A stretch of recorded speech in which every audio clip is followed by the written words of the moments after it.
আসসালামু আলাইকুম রহমতুল্লাহি ওয়া বারাকাতু।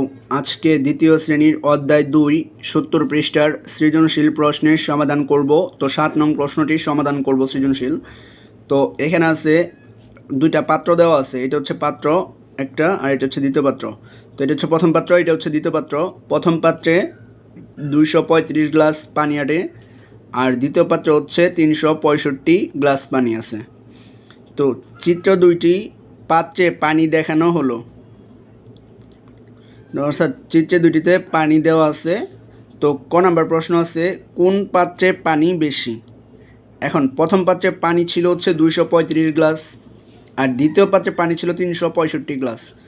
তো কোন পাত্রে পানি বেশি, এটা হচ্ছে দ্বিতীয় পাত্রে পানি বেশি। তো আমরা লিখেছি ক, যেহেতু সমাধান করতে হবে তো লিখেছি সমাধান দ্বিতীয় পাত্রে পানি বেশি, কারণ দ্বিতীয় পাত্রে পানি আছে হচ্ছে 365 গ্লাস। তো তারপর খ নম্বর প্রশ্নটি আছে দ্বিতীয় পাত্রে কত গ্লাস পানি বেশি আছে।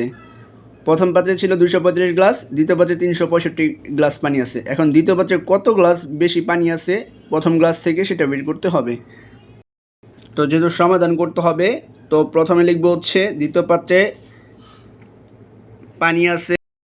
তো যেহেতু সমাধান করব এজন্য লিখেছি খ সমাধান। তো লিখেছি দ্বিতীয় পাত্রে পানি আছে 365 গ্লাস ছিল, 365 গ্লাস লিখছি। আর প্রথম পাত্রে পানি আছে 235 গ্লাস।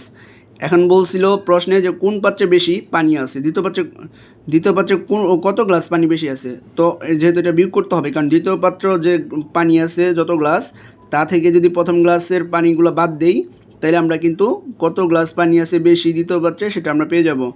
তো এটা বিয়োগ করব। তো দ্বিতীয় পাত্র থেকে প্রথম পাত্রের পানিগুলো বাদ দিব।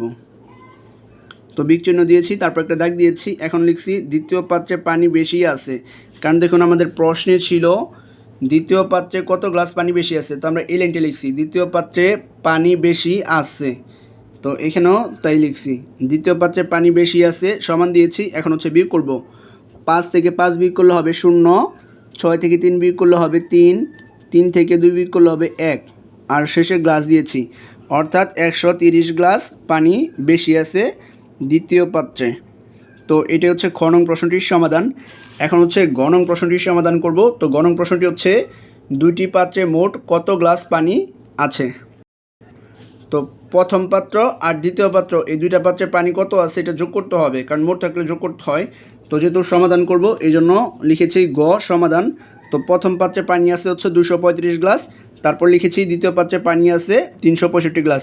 তো যেহেতু মোট ছিল তো যোগ করব। তো সমানের চিহ্নের নিচে একটা যোগ চিহ্ন দিব, তারপর ব্র্যাকেট আটকে দিব, পরে নিচে একটা দাগ দিব, লিখব দুটি পাত্রে মোট পানি আছে। এই লাইনটা লিখেছি হচ্ছে প্রশ্নে যা ছিল তাই। তো দুটি পাত্রে মোট কত গ্লাস পানি আছে, তো আমরা এটা লিখেছি দুটি পাত্রে মোট পানি আছে। তো এখানে হচ্ছে দুটি পাত্রে মোট পানি আছে। এখন যোগ করব। 5 আর 5 হয় 10, 10 হবে 0।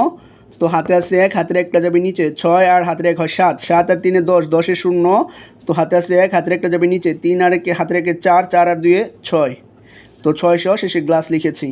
তো দুটি পাত্রে মোট পানি আছে হচ্ছে 600 গ্লাস। তো এটাই হচ্ছে ঘ নং প্রশ্নটির সমাধান।